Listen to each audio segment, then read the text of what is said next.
Hello दोस्तों। बहुत बहुत स्वागत है आपका। आज मुझे लगा कि मैं एक नई शुरुआत करूं। तो एक सब्जेक्ट था, मैं काफ़ी समय से चाहता था कि उस पर वीडियो बनाऊं और आज मुझे लगा कि मैं ये काम कर सकता हूं। तो आपके सामने उपस्थित हुआ हूं। पहली सिंधी पुस्तक जो मैं आप लोगों के सामने पढ़ने जा रहा हूं, मेरे फेवरेट ऑथर हीरो ठाकुर दादा की किताब काजी कादन जो कलाम। बहुत प्यारी और अच्छी किताब है। इसका मैं पाठ नित्य करूँगा आपके सामने सिंधी में शुरुआत में, और कहीं कहीं यदि आपको दिक्कत हो तो आप मेरे से पूछिएगा और मैं आपको उसका हिंदी में अर्थ बताऊंगा। तो शुरुआत करते हैं किताब की। मुहाग जयराम दास दौलतराम अटकल ब वहर खन थिया त हीरे ठकुर ऐं मोतीलाल जोतवाणीअ मूंखे ॿुधायो त काज़ी कादन जा 100 खां ब वधीक बैत हरियाणा जे हिकु ॻोठ जे मठ मां लधा विया आहिनि। उहे पुराणी देवनागरीअ में लिखियल आहिनि। कंहिं सिंधीअ जंहिंखे यादि हुआ जो सिंध में ग़ाइबा हुआ, उन खां ॿुधी हिन मठ वारनि ॿियनि संतनि जी वाणीअ सां गॾे ॿधाए रखिया आहिनि। कुझु वक़्तु बाद राजा राम शास्त्री, जंहिंखे मठ मां इहे बैत मिलिया हुआ, सो मूंखे गॾियो ऐं उन्हनि खे सौदे छपाइण जूं ॻाल्हियूं थियूं।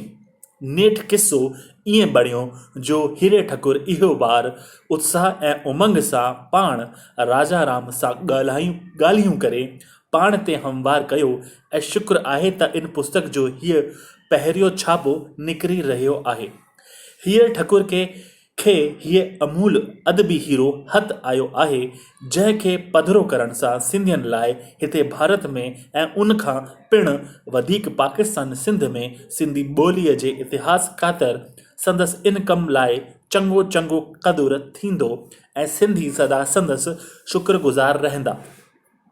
सिंधी ॿोली ऐं शहर जे शाइक़नि जे मुनासिब पुछ पुछ ऐं छिक सिक करे हीउ अवाइली नंढो ऐं पहिरियों छापो तर तकड़ में तयारु करे हू भारती सिंधी शाइरनि ऐं लेखकनि अॻियां हिबकंदो पेश थो करे।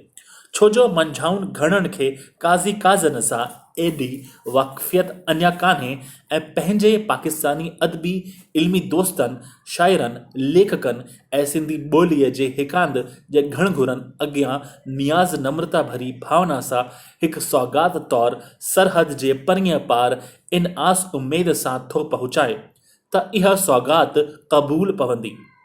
हीरे ठकुर जे हिन खोज कशाले मां हिक खां वधीक फल मिलणा आहिनि, जो सिंध हिंद जा सिंधी आलिम न रुगो संदसि पोहरीअ जो नतीजो माणींदा, पर मंझाउनि जिन खे इन क़िस्म जे खोज जी सिक छिक आहे, से संदसि किताब मां सिंधी ॿोलीअ जे ओसर ऐं विकास जे इतिहास ते चङी रोशनी विझी सघंदा। सभिनी सिंधियुनि खे शायदि ख़बर न बि हुजे त इटलीअ जे हिकु माहिर डॉक्टर तैसी तोरी भारत में के साल रही करे भारत जे किन ॿोलियुनि जो ऊन्हो अभ्यास कयो हो, जिन मां ओलह राजस्थानी हिकु ॿोली हुई। संदसि शाही लेख अटकल 50 खण टाइप थियल सुफ़हा जो अंग्रेज़ीअ में छपायो हुआई, सो मूं के साल थिया त टाइप कराए रखी छॾियो हो। पढ़ी अजब लॻुमि, इहा 15हीं 16हीं सदीअ जी ओलह राजस्थानी ॿोली ॼण सिंधी ॿोली पिए लॻी ऐं इन जो व्याकरण ऐं अखरनि जी जोड़ बिहक ऐं माज़ी ऐं मुस्तक़बिल ऐं ॿिया वर वकड़ सभु सिंधी ॿोलीअ सां पिए लॻा। ईअं पिए सम्झियमि त कंहिं सिंधी किताब जूं सिटूं पियो पढ़ां। काज़ी कादन जी सिंधी बि उन वक़्त जी आहे ऐं उन वक़्त जूं ॿोलियूं सिंधी, ओलह राजस्थानी, कच्छी ऐं पुराणी सौराष्ट्र जी ऐं ख़ुदि गुजरात जी गुज़र ज़ात जी हुकूमत खां अॻु पुराणी मकानी ॿोली सभु ॼण त भेनर ॿोलियूं हुयूं। हीरे ठकुर जे हिन अमूल पुस्तक बाद पाकिस्तानी सिंधी आलमनि खे खोज करे काज़ी कादन जे हयातीअ जो तफ़सील सां उम्दो किताब तयारु करणु घुर्जे त संदसि रहनी करनी कहिड़ी हुई। शाह करीम जी रहणी त अजीब रूहानी दर्जे वारी हुई, जंहिंजो कुझु बयान दाऊद पोटे साहिब जे मशहूर किताब मां मिले थो। रूहानी शख़्सियतूं कंहिं मज़हब या धर्म जी मिल्कियत न आहिनि, सॼे आलम सां वास्तो रखनि थियूं ऐं तंग ख़्याल मज़हबी धर्मी सरहदूं टिपी पंहिंजे जीवन जो वास फहिलाइनि थियूं। भारत जा अॻियां योगी जिन काम, क्रोध, लोभ, मोह, अहंकार खे जीतियो हो ऐं सभु इंसान भाउर आहिनि, ईअं ई हालत कंदा हुआ। जे नंगा हुआ त पाप कुकर्म खां परे, हसद साड़े खां परे हुआ। जेके कन गुनाह से ढकीन था, उन्हनि खे कपिड़े सां असीं बेपाप छा जे लाइ कपिड़ा पायूं, छा खे लिकाइण लाइ। संदन इहो ई निश्चो हो त सभिनी धर्मनि, मज़हबनि, रूहानी तरीक़नि जे तह में साॻियो ई सच आहे। गोरखनाथ योगियनि जे हिकु मुख्य गुरुअ 7वीं सदी ईस्वीअ में केतिरा ई भेरा चयो हो त मूंखे हज़रत मुहम्मद साहब जे अंदरी रूहानी रोशनीअ लाइ अज़ीम साराह आहे। सिंधी ॿोली ऐं साहित्य जे खोज कला जो सरताज़ नबी बख्श खान बलोच शाह लुत्फ़ अल्लाह क़ादरीअ जो कलाम जे अमूल किताब में लिखियो आहे। शाह लुत्फ़ अल्लाह क़ादरीअ जे आॾो फ़क़्ति सलूक ऐं तरीक़त जो हिकु मुख्य मज़मून हो, जंहिंजी वज़ाहत करण थे चाहियाई। इन्हीअ सिलसिले में हक़ ऐं हक़ीक़त जी तलाश में तालिबन ऐं सालिकनि जे ज़द्दोज़हद खे तमसील तौर सामूंडी नाखियुनि जो मंज़िल मक़सूद ॾांहुं हकारे हलनि ऐं योगियनि आदेसियुनि जो संदन जात्राउनि ख़तिर कशाला कड़नि सां भेटे तफ़सीली समुझानी ॾिनाई। इन्हनि तमसीलुनि ज़रिए शाह लुत्फ़ अल्लाह क़ादरी सिंधी असासी शाइरीअ में सामूंडियुनि ऐं नाखुअनि ऐं जोगियुनि ऐं आदेसियुनि वारा नवा तमसीली मज़मून राइज़ कया, जे खांउसि अॻु ॿिए कंहिं बि शाइर न आंदा हुआ। पर कादन जे हिननि बैतनि मां साफ़ आहे त शाह लुत्फ़ अल्लाह क़ादरीअ खां अॻु जोगियुनि सां सिंधी सूफ़ियनि जूं रूह रिहाणियूं थींदियूं हुयूं, जीअं शाह क़ादरीअ जे सिंधी बैतनि जे क़िस्म 6 जे बैतनि मां बिल्कुलु ज़ाहिर आहे। योगियनि जो सिलसिलो भारत में तमामु पुराणो आहे।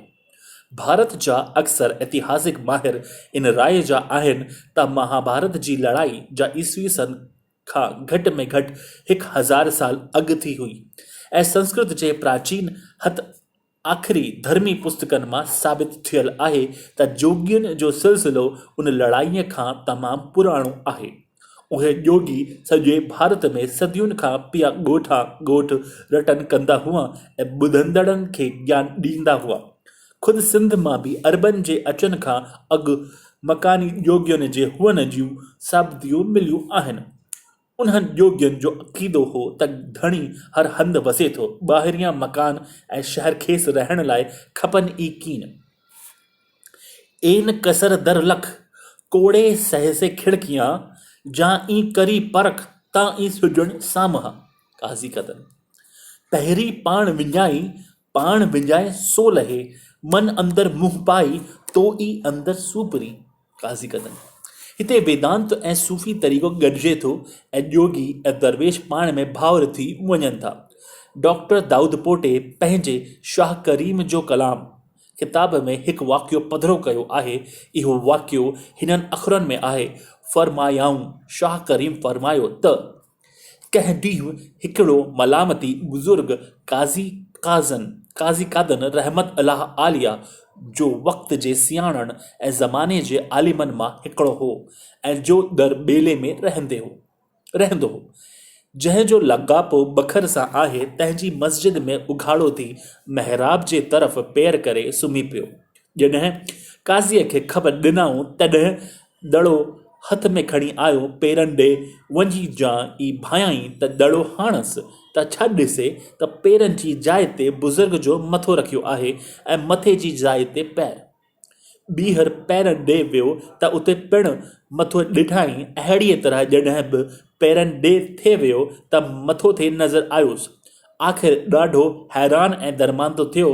पोइ उन बुज़ुर्ग काज़ीअ जे तरफ़ निगाह कई ऐं चयाईंसि त पेर ॼेॾे वञणी करे पर दिलि खाविंद ॾे क़ाइमु रख। उन बाद दड़ो हेठि धरियाई ऐं ख़ुदा जे तालिबनि मां थियो ऐं हेठियो बेत पढ़ियाई। योगीअ जॻायोसि, सुतो होसि निंड में, तिहां पोइ थियोसि संदे पिरियां पेचरे। हाणे बाक़ी हिकु नंढी त ॿ वॾी ॻाल्हि ते वीचारियूं। मुंहिंजो मन इन ॻाल्हि ते थिर खाए ई नथो त काज़न या कादन खे संदसि को निजी नालो ई हो कोन, न कि वॾियुनि 1500 खनि सूफ़नि जे डिक्शनरियुनि में काज़न या कादन लफ़्ज़ ई नकासंदन का मायना ई थी मिले। पढ़ंदड़नि खे ॿुधायां त संदसि नसुल जे ॿियनि सभिनी जा निजा नाला तुहफ़तुल किराम में ॾिनल आहिनि, जंहिं हर हिक के अरबीअ में का मायना आहिनि, पर काज़ी काज़न जो संदसि को निरालो नालो कोन्हे। काज़न या कादन शख़्सी नाला कोन्हनि। मनु चवे थो त इन विषय ते गहरी खोज थियणु घुरिजे। अंदर में हुरेम पियो त किथे न किथे सालहा थिया त पढ़ियो होम त संदसि दर्जो ॿियनि काज़ियुनि खां मथे हो। जीअं शाह लुत्फ़ अल्लाह क़ादरी शेख अल मुशाइख जे लक़ब सां मशहूरु आहे, तीअं काज़ी काज़न काज़ी उल क़ज़ात मायना काज़ियुनि मथां काज़ी, Arabic English dictionary by Elias, page 459, यानी मुख्य काज़ीअ जे लक़ब जो हक़दार हो। उमेद अथमि त ही पुस्तक पढ़ंदे दिल मनु खोले सिंधी ॿोलीअ जी तरक़ीअ जे ख़्याल सां भारत जा इल्म दोस्त ऐं ख़ासि करे असांजा पाकिस्तान जा खोज कला जा अॻवान ऐं नसुर नज़्म जा अदीब पंहिंजा राया ऐं नुक़्तचीनी हीरे ठकुर खे मोकिले हिकु आम मंज़िल में चाह रखंदड़ हम शरीक पांधीअरनि वांगुरु पंहिंजो हिसो भलीअ भांति ॾींदा ऐं खेसि हर का वाहुर कंदा।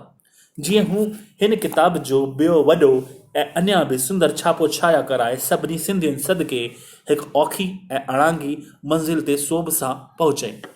ख़बर अथमि त कीअं रातियुनि जूं रातियूं उजागर करे पुस्तक जे दस्तख़त जी खोट करे जंहिं बि मित्र मुरबीअ खां मदद घुरबसि थिए सा वठी पैसे न पैसे जो ख़्यालु विसारे हीरो हिन पथराए पेचरे ते मेल कटींदो वियो तांजो ॼण हिकु पूरियल अदबी ख़ज़ानो हिंदू ऐं पाकिस्तान जे सिंधी भाउरनि खे रसाए सघियो आहे।